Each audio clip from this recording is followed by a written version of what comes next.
Hello everyone and welcome back to the channel for the first turn of my Solomon Islands campaign in Fire in the Sky, the Great Pacific War. Now of course I say it's the first turn of the campaign. It actually equates to turn 4 in game turns, because as you can see from the turn order track, we are very much in the July to September 1942 game bracket. So I'm going to play through one complete turn in this video, which of course comprises the Japanese side of things and then the Allied side of things and the cat. No, cat, no. That's right, be off with you. Thank you. So to play through the complete turn, we'll go through the Japanese phases first, and the very first thing they need to worry about is their transport phase. So heading up here to the top corner of the map, you can see how many transport points the Japanese have left over from their previous turn. Now, mindful that all this is going to top itself up in a minute, I propose that I cash in, as the Japanese player, every remaining transport point. So I gain 6 oil points.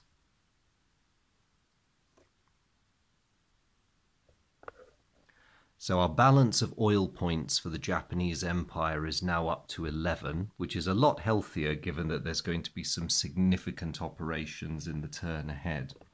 The next thing the Japanese would normally do is decide whether to transfer some destroyers from regular duty to the convoy escort box. Now, I did say I wasn't going to play this historically, but I think in the context of our victory conditions, and the fact that the Japanese have a very healthy merchantman pool with 26 points, I am not going to transfer destroyers from honourable combat duty to the very second line, if boringly necessary, job of guarding a bunch of merchies.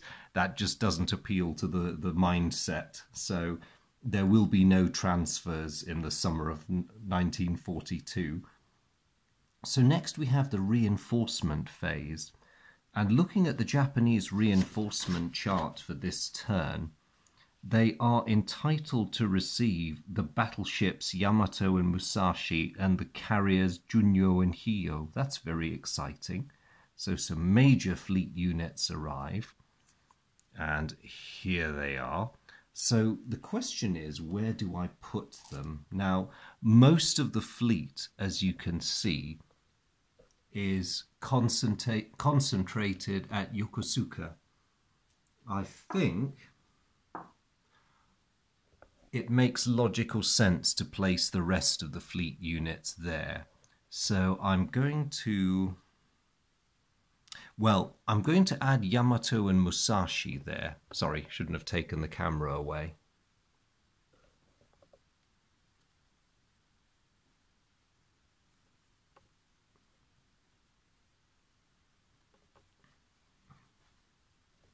But of course I am playing all the optional rules, which means that Junyo and Hiyo arrive without any aircraft. So unlike Musashi and Yamato, who appear combat ready and join the fleet, the new carriers are going to have to go into the carriers without planes box. And I will put them at Yokosuka as well.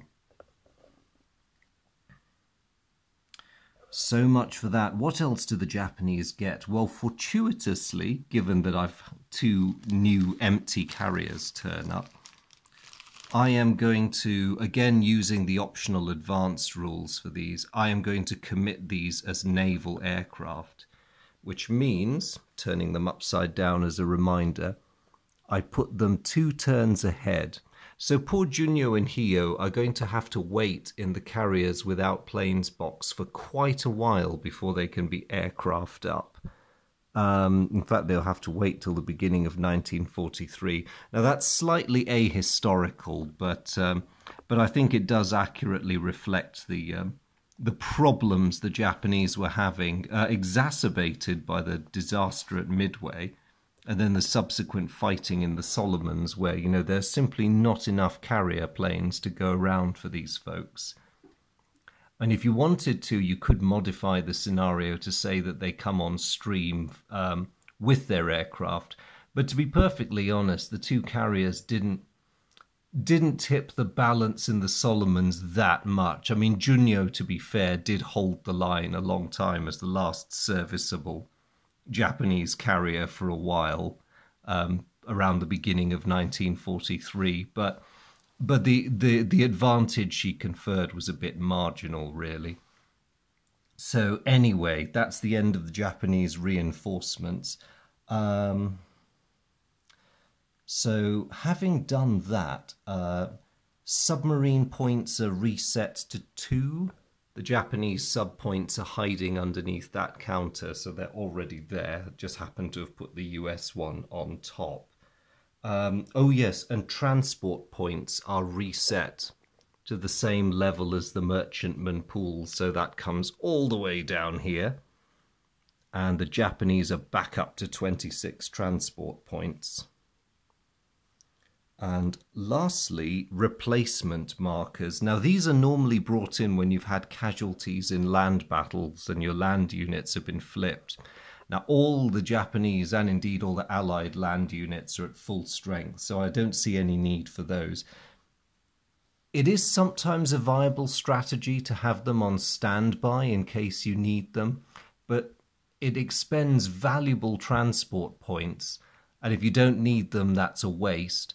And they do disappear at the end of a turn anyway. So, to be honest, I often find it's not worth doing that. So that gets us out of the reinforcement phase. So, first deployment.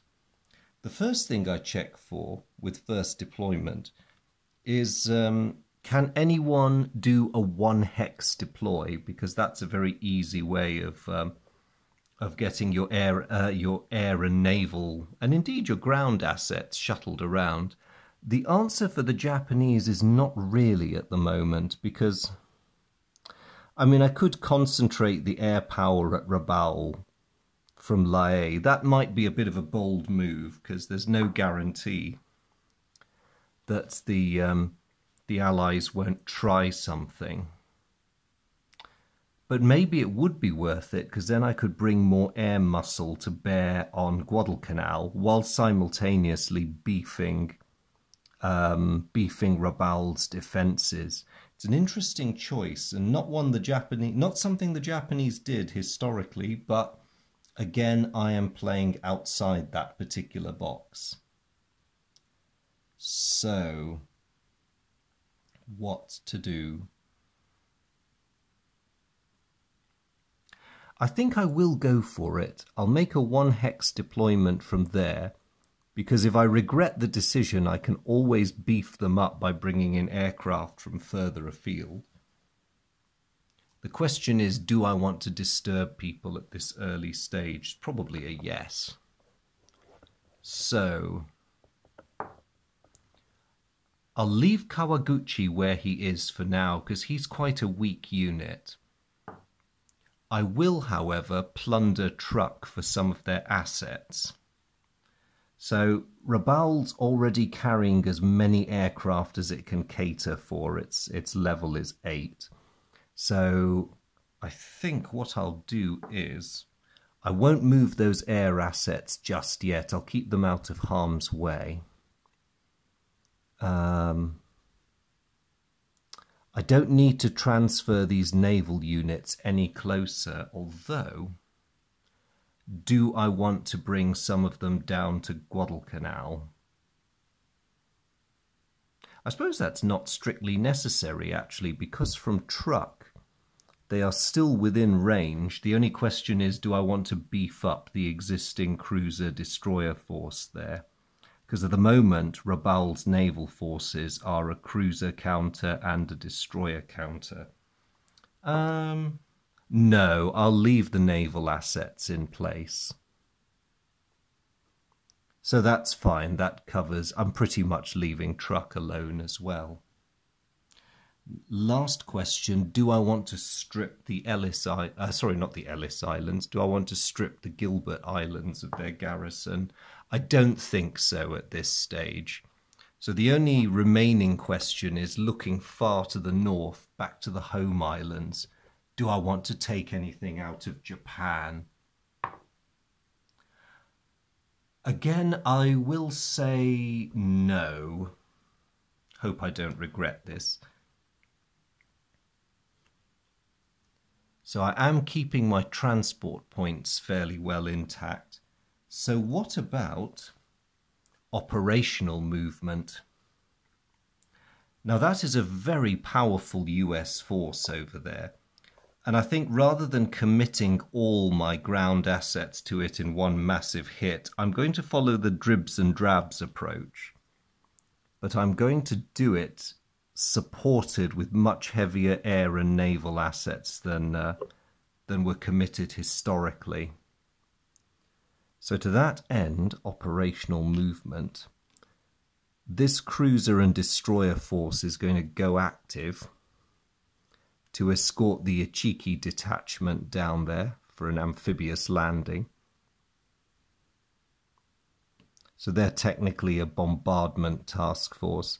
Now I need to do some deductions.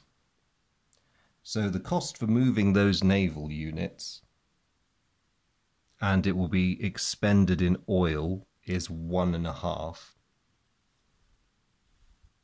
So I've expended 1.5 for the naval units, and it is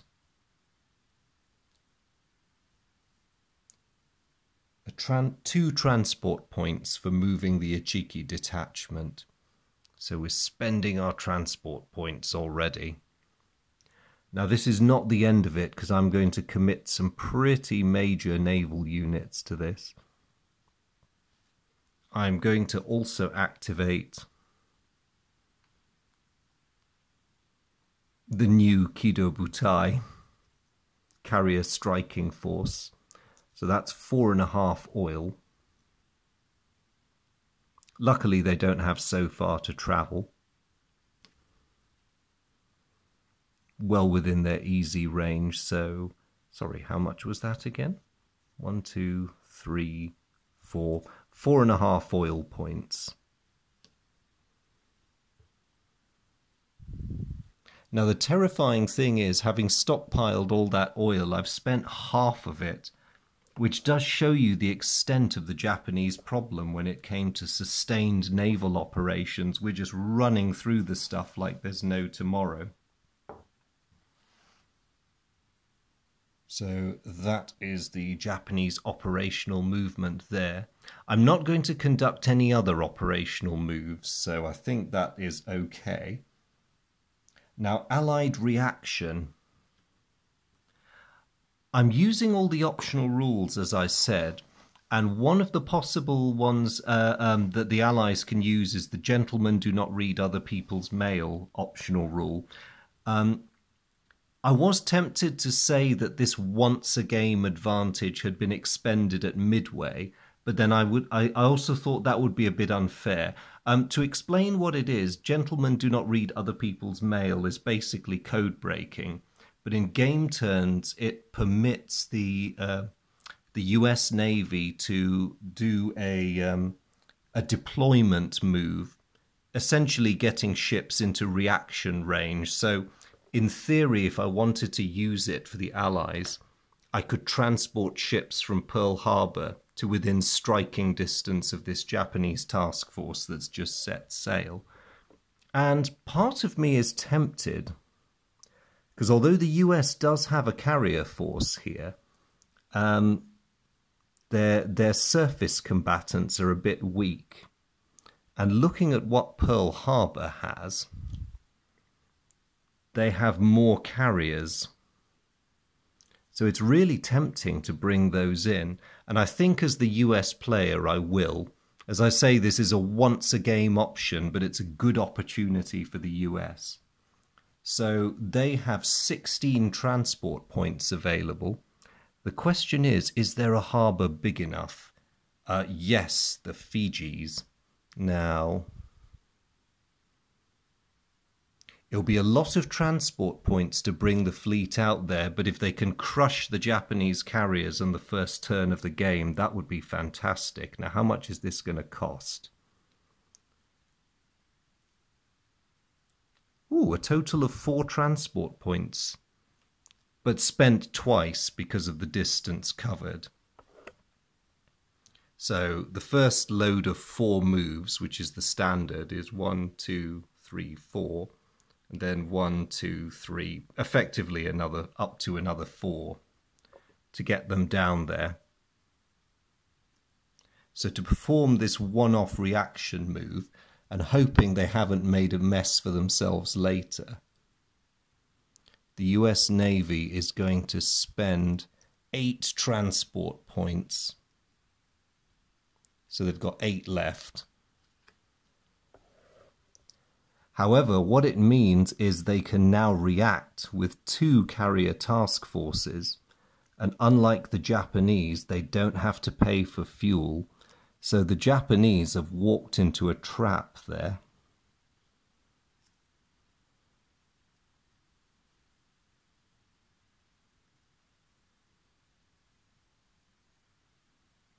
And of course I had to get them close because reacting fleets can only use half their movement allowance.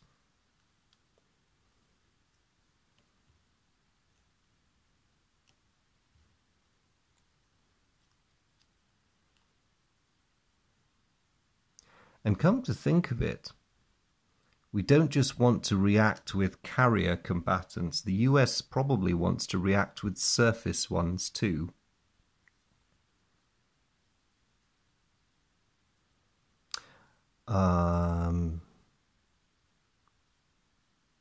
Or do we? We do want to keep some ships around just in case there's further Japanese activity. So no, we'll keep a lid on the surface combatants for now and just hope that we can score, as the United States, a mini Midway out in the South Pacific. So the United States has reacted. Now comes the air commitment phase.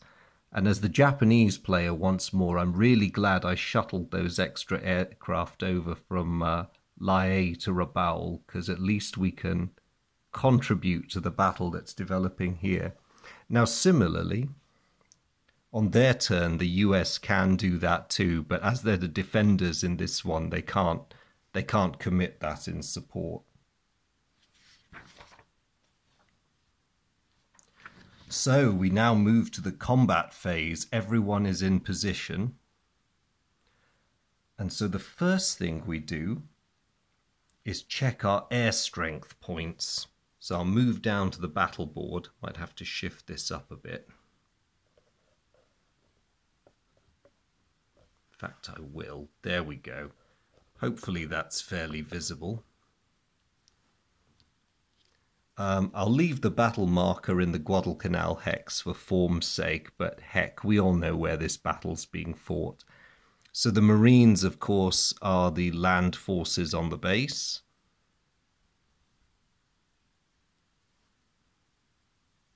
The US Navy has 2 carrier task forces. Nice. They did a good job of strategic concentration there. However, the big weakness is they have no sea control task forces. That's a major risk they're taking. The Japanese have 1 carrier task force and 1 bombardment task force. What makes them a bombardment task force is the presence of Ichiki's infantry. So actually there's not going to be a sea control tussle of any form. And of course the Japanese commit long-range air. So the first thing we do is calculate the relative air strengths. The Japanese are committing 5 carrier air points, and the 2 long-range air makes it, let me just get some light there. So total of 7 air points for the Japanese. The US are bringing 8 to the party. So despite the preponderance of US carriers and the land-based air keeps it fairly close as a contest. So let's see who has air superiority. And we're going to need 5s or 6s. I'll just check on the modifiers.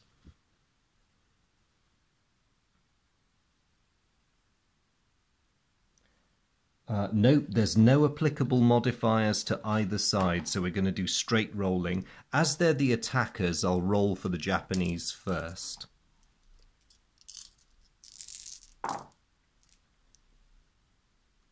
And they score 2 hits.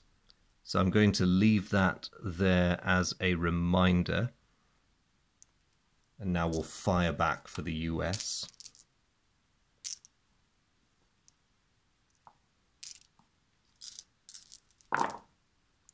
Ouch! The US get 3 hits.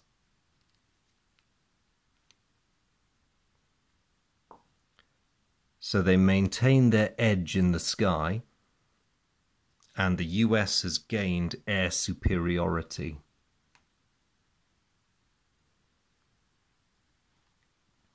So having done that, we now get our airstrike phase.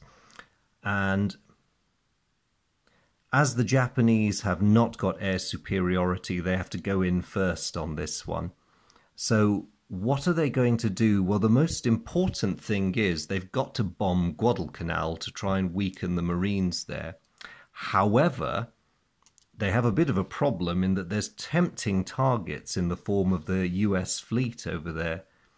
And they don't have that many air points. They've got 4 air points. How are they going to divide it?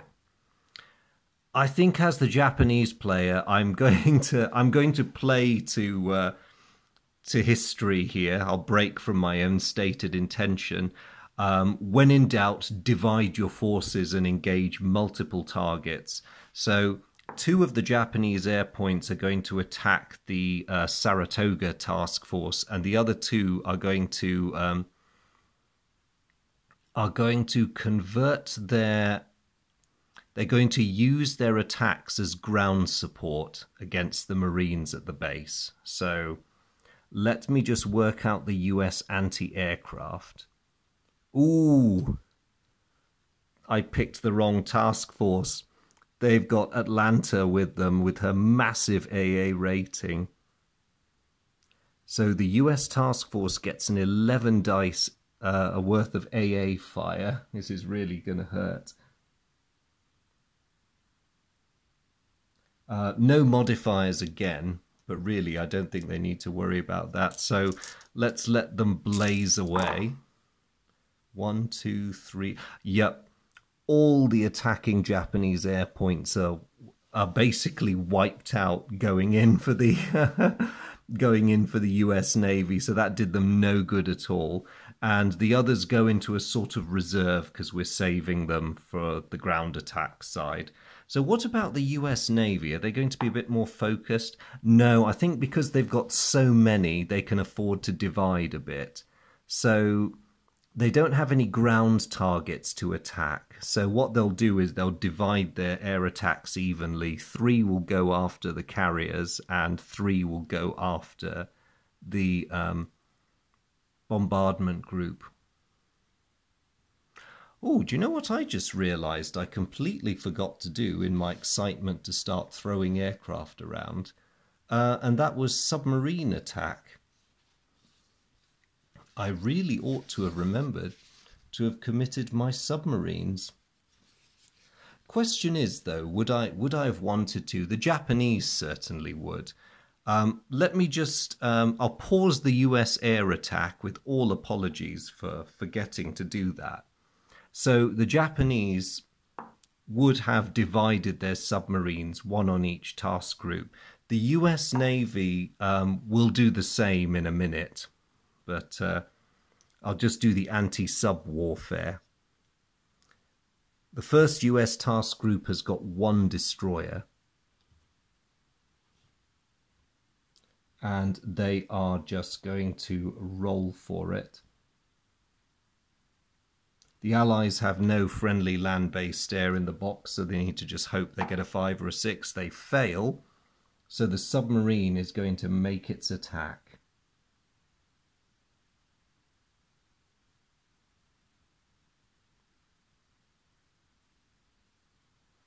Okay. And it scores a hit, unfortunately. And of course it was targeting the carrier. See, doing this the wrong way around can have consequences. So one of the Japanese submarines scores a hit on the Saratoga task force. And that is really not good. I'm just going to remind myself of what happens when the submarines score hits.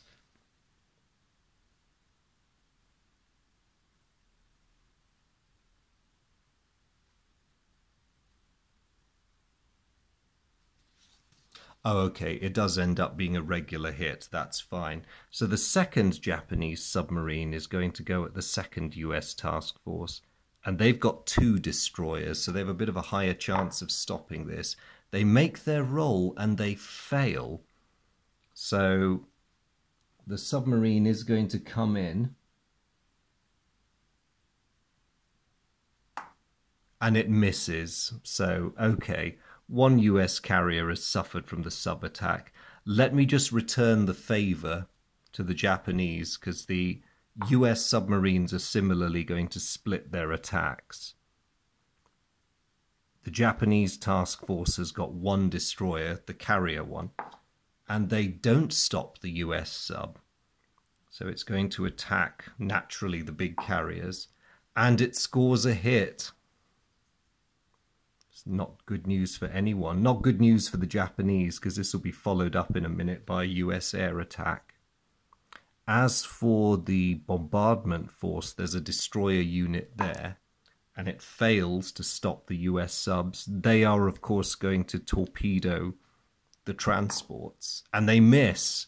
The Japanese can breathe a sigh of relief. So now back to the air combat. Sorry about all that. So 3 US air points are going to attack the Japanese carrier task force. And their anti-aircraft rating is a pitiful 3. Pitiful compared to what the US could put out. So let's see what happens. They do score 1 hit.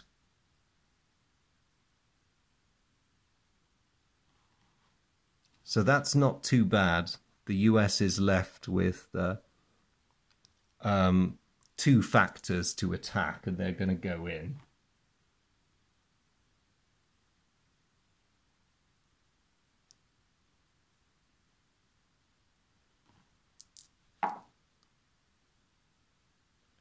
They don't get any bonuses to their roll, and unfortunately for the US, they both miss.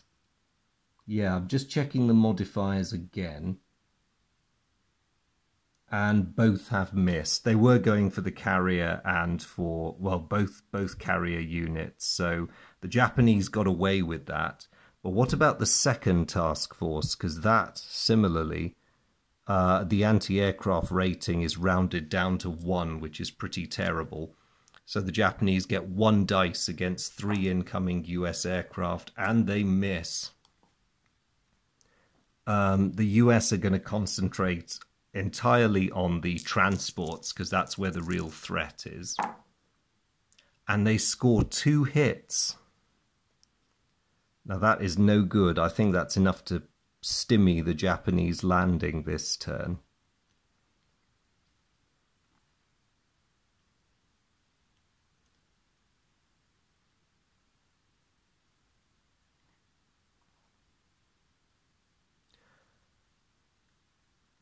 So there we go. Now the other thing I should have been doing was checking the naval damage as it was inflicted. So I'm going to do that for the US carrier first. Sorry for doing this slightly out of sequence. So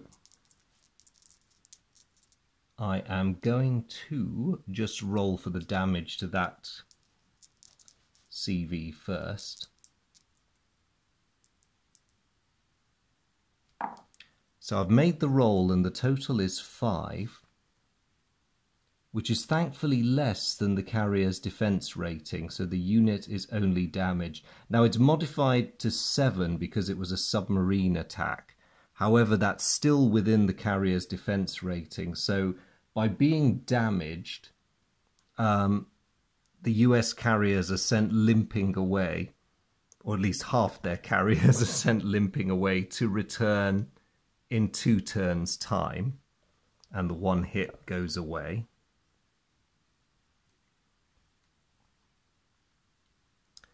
Oops, sorry. Can't really see that, can you? The Japanese carriers... that was a 9. Oh dear. That is... Actually, that's all right. It equals their... Oh, wait, no. Equal is a sunk.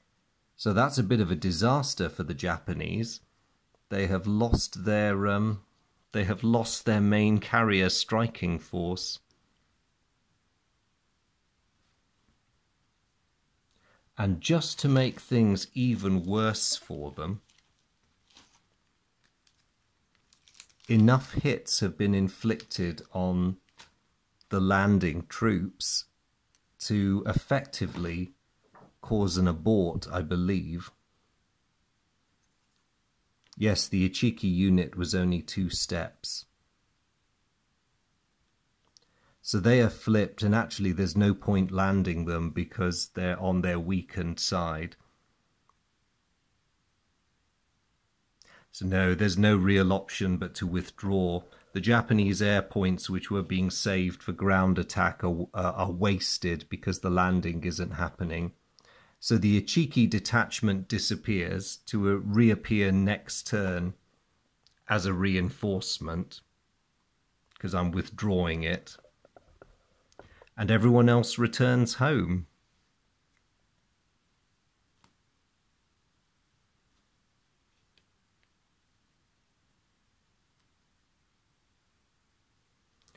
Now, naval units, of course, are returned to their home ports. So that was a bit of a disaster for the poor Japanese. They've really copped it there.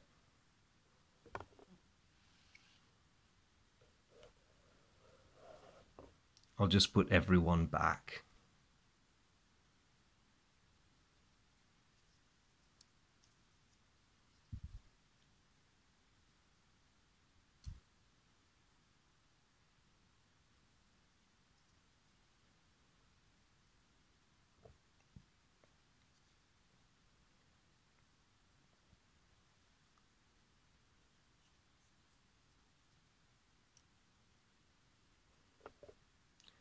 So there is the situation at the end of the battle. It's been a really disappointing action for the Japanese because the Ichiki detachment was heavily damaged at sea without being given a chance to do anything. The Japanese suffered no land-based air losses, but their fleet has taken a very severe mauling. And most of the units, of course, have had to go back to their home ports. Same with the US ones. The price of committing so much to intercept the Japanese fleet means that there's really not that much down here at the moment. So they're going to have to hold on literally on a shoestring. But perhaps it is worth it because they have inflicted very heavy losses on the Imperial Navy. And most importantly, the Japanese never got anywhere near Guadalcanal. So that, to my mind, is a bit of a win. So that ends the Japanese combat phase. Everyone's returned to base. Now we can conduct a second deployment, and the question is, what do I want to do? You can't involve units that moved operationally and fought in a second deployment, but maybe, just maybe, we might be able to bring in some reinforcements. I won't disturb Kawaguchi just yet. We're not really that desperate. But I think I will make the desperation move of bringing the Special Naval Landing Forces in from the Gilberts. So I'm going to spend 2 transport points transferring the Special Naval Landing Forces down to Rabaul, ready for us to have another go in the near future. And realizing that this American threat is far more serious than we at first imagined, there are going to be some major redeployments from Japan. So both of these divisions, you can tell I'm serious now, are going to be sent south. And this is going to be quite costly in transport points. I'm going to have to think about this. 1, 2, 3. 1, 2.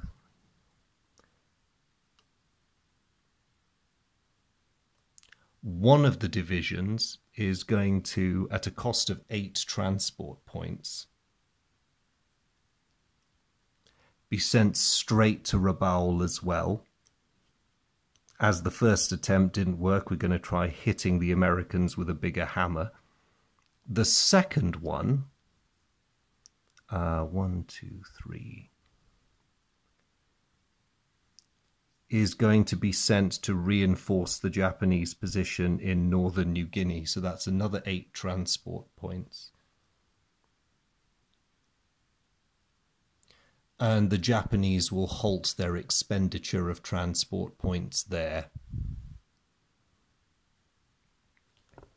But you can sort of see what we're doing. We're going to keep the pressure up on Guadalcanal, but it might also be worth initiating an advance in New Guinea overland to see if any advantage can be taken of the situation there. And so with that, it is the end of the Japanese turn.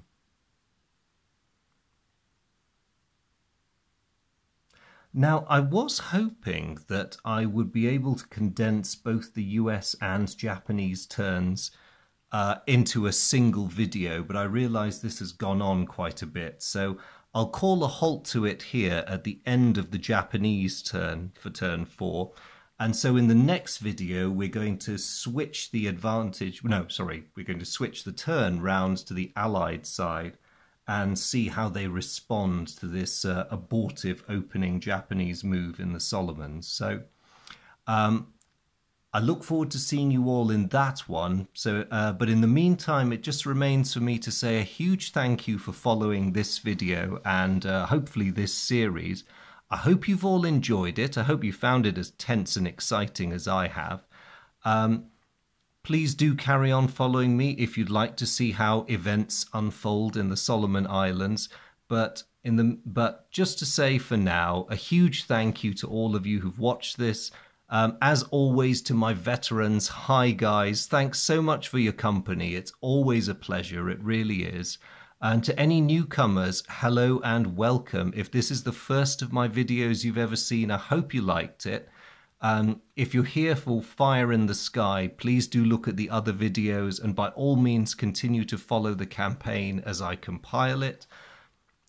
If it's wargaming that's brought you here in general, then please have a wander around, check out some of my other videos on the channel. You're more than welcome. But as ever, all of you, whoever you are and wherever you're watching from, thank you so much. It's been the greatest fun. I look forward to any comments and I'll try to answer them as quickly as I can. Do take care, and I really look forward to seeing you guys in the next video. Bye.